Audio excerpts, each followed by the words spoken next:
Financiado pela família Rothschild, uma das famílias mais ricas do mundo, que ficou conhecida por desenvolver ligações com o Vaticano, comprando até líderes religiosos, fazendo-os tomar decisões de acordo com suas necessidades. Quando o rei Leopold II organizou uma conferência para colonizar o Congo, ele precisava de apoio financeiro, porque seu plano era fazer do Congo uma colônia pessoal de escravos, onde crianças e homens seriam forçados a trabalhar duro para fazer marfim e borracha. Esse foi conhecido como o experimento mais cruel e capitalista que o mundo já viu. Ele foi financiado pela família Rothschild. Essa violência foi tão ruim que a população congolesa passou de 30 milhões para 8,5 milhões de pessoas após o reinado do rei Leopold II. Fica até o final, porque neste vídeo vou contar a história do homem mais malvado que o mundo já viu, o Leopold II da Bélgica, e como ele usou cristãos missionários para colonizar e massacrar africanos em massa.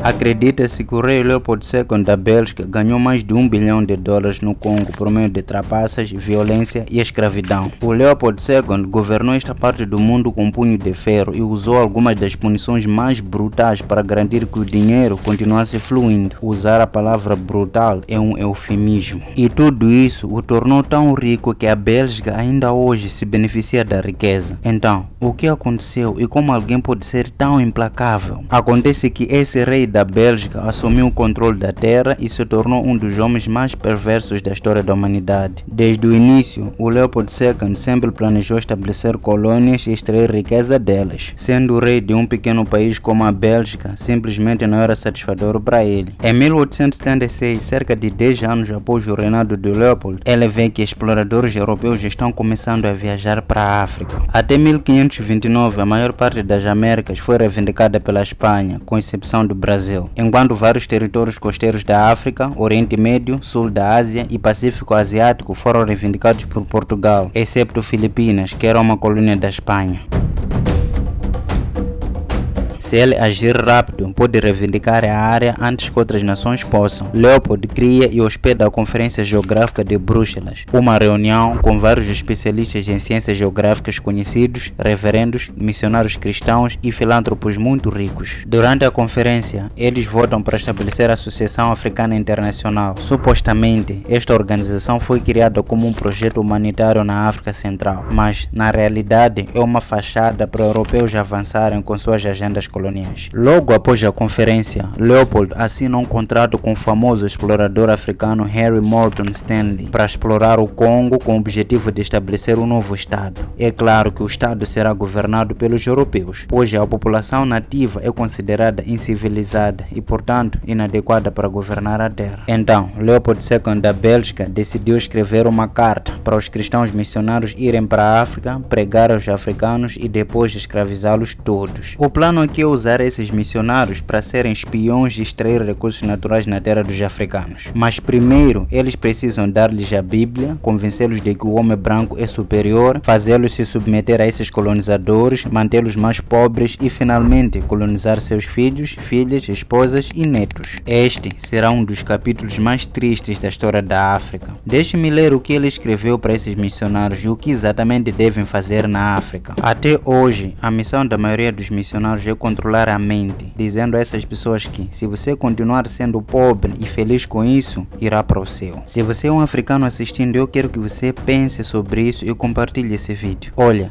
isso não é contra nenhuma religião. Essa é a verdade de como os colonizadores usaram a religião para extrair recursos, escravizar africanos e muitas outras coisas que simplesmente não posso dizer aqui. Coisas horríveis. Então, vamos ler esta carta juntos. Carta do rei Leopold II da Bélgica para coloniais missionários, 1883. A carta que se segue é cortesia do Dr. Vera Nobres e Dr. Chiedozi Okoro, reverendos, padres e queridos compatriotas. A tarefa que vos será dada a cumprir é muito delicada e requer muito tato. Você vai para evangelizar, mas sua evangelização deve aspirar todos os interesses da Bélgica. Seu principal objetivo em nossa missão no Congo nunca será de ensinar os negros a conhecer a Deus. Isso eles já sabem. Eles falam em se submeter a Mungu, Anzambi, Anzakomba e o que mais eu não sei. Ele sabe que matar, dormir com a esposa do outro homem é um insulto, é ruim. Tenha coragem de admitir, você não está indo para ensinar o que eles já sabem. O seu papel é essencial para facilitar a tarefa dos administradores industriais, o que significa que você vai interpretar o evangelho na melhor forma de proteger os nossos interesses. Por isso, você tem que deixar os negros distraídos e sem nenhum interesse pelas riquezas dos seus solos. Eles jamais podem se interessar pelo ouro, pelos diamantes e você deve mantê-los a lutar entre eles para agradar você. Eles devem sonhar ser como nós e se matarem para nos agradar. O vosso conhecimento do evangelho lhe permitirá encontrar textos para recomendar aos negros e encorajar seus seguidores a amar a pobreza. Passagens como "Felizes são os pobres, porque eles herdarão o reino dos céus". É muito difícil um rico entrar no reino de Deus. Você tem que separá-los e fazê-los desrespeitar tudo aquilo que lhes dá coragem para nos afrontar. Faça referência ao seu sistema místico e sua proteção. Você deve convencê-los a abandonar, a odiar e a perseguir os seus sistemas místicos e suas religiões de proteção, alegando que apenas a nossa religião pode lhes levar aos seus. Você deve fazê-los acreditar que sua religião é feitiçaria e é contra o nosso Deus verdadeiro. Assim, eles próprios se encarregarão de perseguir e destruir as suas religiões. Sua ação será dirigida essencialmente para os mais jovens, para que eles não se revoltem quando a recomendação do sacerdote é contraditória aos ensinamentos dos seus pais. As crianças têm de aprender a obedecer o que o missionário recomenda. Deverão aprender que o missionário é o pai da sua alma. Você deve insistir sempre na sua total submissão e obediência, evitar o desenvolvimento do espírito de revolta nas escolas, ensinar os alunos a ler e não a ter razão. Meus queridos patriotas, estes são alguns dos princípios que devem ser aplicados. Você vai encontrar muitos outros livros que serão dados a você no final desta conferência. Olha, isto é o que ele estava a dizer aos missionários durante a conferência antes de ir para a África.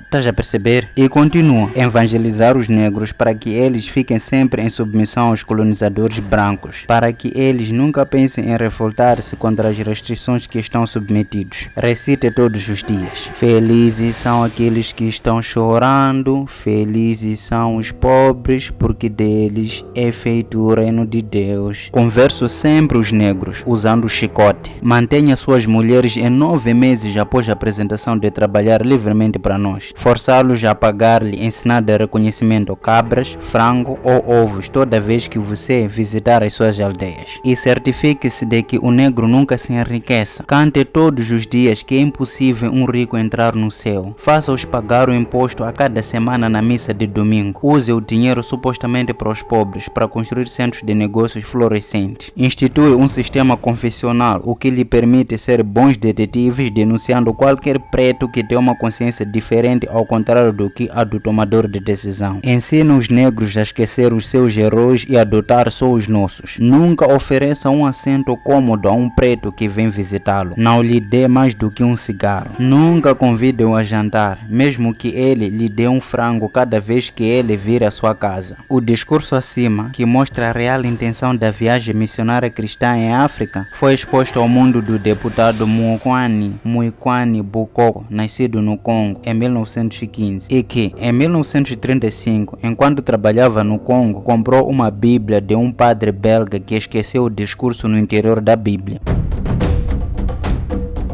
Em 1884, um grupo de potenciais europeias e americanas que estavam colonizando a África se reuniram na Conferência de Berlim e decidiram que precisavam de algum tipo de política unificadora de como iriam para a África e como o comércio funcionaria. Eles queriam um projeto humanitário que funcionasse como se eles estivessem a propagar o cristianismo e a civilização europeia na África. Na conferência, tem um chanceler da Alemanha, os colonizadores OG, Portugal, explicando este lugar para a Bélgica, a França e a Itália, e até os Estados Unidos, aprendendo rapidamente como o imperialismo funciona no cenário internacional. Leopold II levanta-se nessa conferência e diz que ele possui essa organização que esses impérios famintos por África precisavam, pois ele tinha um grande número de reverendos, missionários e pastores prontos para explorar as pessoas na África, fazendo com que os africanos se submetessem e abraçassem o que queriam que pensassem. Em troca, assumir uma grande área da África Central. As potências europeias concordaram e o Leopold II realiza seu sonho de ter uma própria colônia. Nessa conferência eles não convidaram nenhum líder africano. Um bando de caras europeus em uma sala em Berlim em 1874 discutindo e coordenando como eles vão tomar o continente africano. Eles também decidiram que haveria uma grande regra para essa nova disputa pela África, diferente do imperialismo que o Papa arranjou para a Espanha e Portugal algumas centenas de anos antes. Concordaram que dessa vez cada potência deve controlar a terra se vai reivindicá-la. Então, eles dividiram o mapa sobre quem fica com o quê, saíram da conferência e começaram a exploração. Em vez de controlar o Congo como uma colônia, como muitas outras potências europeias fizeram em toda a África, Leopold II era o proprietário privado da região. Depois de ter a sua maior porção da África, o Leopold II envia Stanley o seu grande número de reverendos, missionários, pastores e alguns homens para fazer expedições à África Central para vigiar. Stanley e esses missionários fizeram acordos com mais de 450 chefes na bacia do Congo, dando tecidos e outras bugigangas em troca de direitos comerciais. Eles fizeram com que os chefes locais assinassem documentos legais escritos em línguas estrangeiras. Muitos chefes nunca ouviram a escrita antes, não sabendo que os tratados assinados dão ao rei da Bélgica monopólios comerciais completos e acesso às suas terras. Em alguns casos, Stanley engana os chefes fazendo-os pensar que tem poderes sobrenaturais para coagi-los a assinar. Ele esconde uma bateria em seu casaco e passa uma faixa de fita presa em seu braço e na palma da mão. Ao cumprimentá-los, Stanley dá aos chefes um aperto de mão amigável e os choca com uma forte corrente elétrica usando algumas ferramentas. Essas ferramentas são cruciais para permitir que alguns milhares de europeus dominem cerca de 20 milhões de africanos. Essas armas são mais precisas e muito mais mortais do que as armas que eles tinham, como arco e flecha, bem como o primitivo muzzle loader. A história tribal do Congo é eticamente diversa e nem todas as tribos se dão bem. Mesmo que tivessem as mesmas armas que os europeus, era improvável que eles pudessem montar uma defesa organizada. Às vezes, os belgas exploram as relações tradicionais adversárias entre grupos para causar divisão e conflito. Os europeus têm conhecimento de várias doenças e acesso a medicamentos como o quinino, que ajuda a diminuir muito a taxa de mortalidade da malária e outras doenças tropicais que devastaram os exploradores europeus anteriores. A invenção do barco a vapor torna as viagens entre a África e a Europa significativamente mais rápidas, além de facilitar a travessia de rios em territórios sem litoral, como o Congo. Enquanto Stanley está explorando o Congo, na Bélgica, Leopold está ocupado polindo sua reputação filantrópica, fazendo amizades com pessoas influentes. A estratégia de Leopold compensa em 22 de abril de 1884. Os Estados Unidos reconhecem a reivindicação do Leopold II ao Congo. É o primeiro país a fazê-lo. Meses depois, representantes das potências da Europa se reúnem em Berlim e dividem a África. Ele conseguiu um país que é literalmente 77 vezes maior que o seu, a Bélgica, onde mutilou e matou mais de 22 milhões de africanos. A reivindicação do Leopold ao Congo é reconhecida por sua colônia. Ele concedeu 770 mil milhas quadradas, uma área pouco mais de 2,5 vezes o tamanho do Texas. Em 29 de maio de 1885, por decreto real, o rei nomeia seu novo país do controle privado, o Congo, Estado Livre. Como Leopold não tem dinheiro para explorar todo o território, arrendou grandes blocos do Congo à família Rothschild e empresas privadas, e negociou habilmente acordos onde detém 50% das ações da empresa e vários impostos e taxas. Leopold ganha mais da metade dos rendimentos das empresas que fazem negócios no Congo e reforça sua posição relativamente fraca no Congo, fazendo aliança com as potências locais. O rei pede dica de comerciante de escravos árabe para servir como governador da província oriental da colônia em troca da sua não interferência na colonização do rei nas regiões. Um cruzado anti-escravidão estava trabalhando com o comerciante de escravos mais proeminente da África. Mais tarde, Leopold fez isso de uma maneira incrivelmente destrutiva, levantando um exército de missionários congoleses para lutar contra as forças de ponta. Grande parte da batalha ocorre em áreas densamente povoadas perto do Grande Vale. Depois de alguns anos, resulta em um número incrivelmente alto de mortos. As forças do rei derrotaram a ponta com seus companheiros escravistas.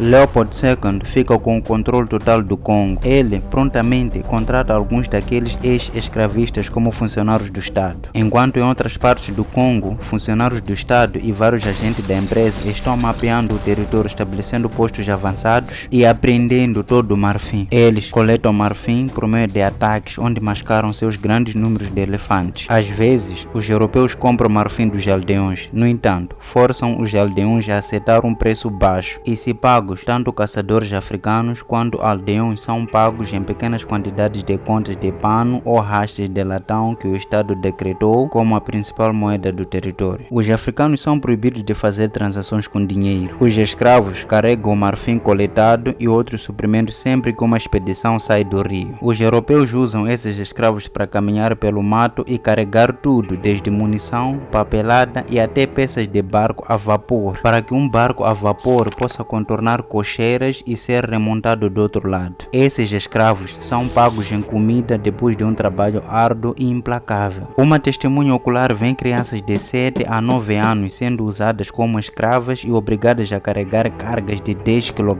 Mercenários também acompanham oficiais em expedições. Os europeus sempre usaram mercenários para intimidação de segurança e também para cometer atos de violência. Em 1888, Leopold incorpora várias forças de segurança na força pública, uma força militar e policial. Todos os oficiais são europeus, uma mistura de soldados regulares belgas e mercenários de outros países que foram atraídos pela aventura e riqueza potencial. Os soldados comuns são inicialmente negros. A força é composta principalmente por mercenários de Zanzibar e das colônias britânicas da África Ocidental, mas logo os recrutas do Congo recuperam inúmeros estrangeiros no exército sob um sistema de conscritos especialmente aprovado pelo Leopold II. De acordo com o número de homens que entregam à força pública, às vezes os agentes compram homens de chefes colaboradores que entregam os bens humanos acorrentados. Os funcionários recebem um bônus extra por uma redução nas despesas de recrutamento, também conhecido como incentivo. Para economizar o dinheiro do Estado, os missionários sequestram homens diretamente em vez de pagar chefes locais por eles. Recrutas públicas forçadas são contratados. Todos os soldados estão doentes, acorrentados, mal pagos, alimentados e chicoteados para menor defesa. O chicote de escolha é um chicote longo feito de tiras torcidas de hipopótamo cru e seco ao solo com cabo de madeira. Na verdade, o chicote é aplicado nas nádegas da vítima. Muitas vezes, os chicotes deixam cicatrizes permanentes. 25 chicotes podem deixar um homem inconsciente. 100 ou mais chicotes não é uma punição incomum e muitas vezes fatal. A força pública e a polícia da companhia invadem aldeias e impõem trabalho escravo. Homens que não cumprem sua cota de marfim e ouro são frequentemente punidos com mutilação. Se o homem escapar e não puder trabalhar por cansaço, os missionários ou soldados cortam as mãos dos escravos ou se alimentam da sua esposa ou filhos. Os soldados cometem atos horríveis para evitar serem disciplinados pelo Leopold, mas também porque os funcionários do Estado prometeram liberdade e ocasionalmente maior possessões e riquezas.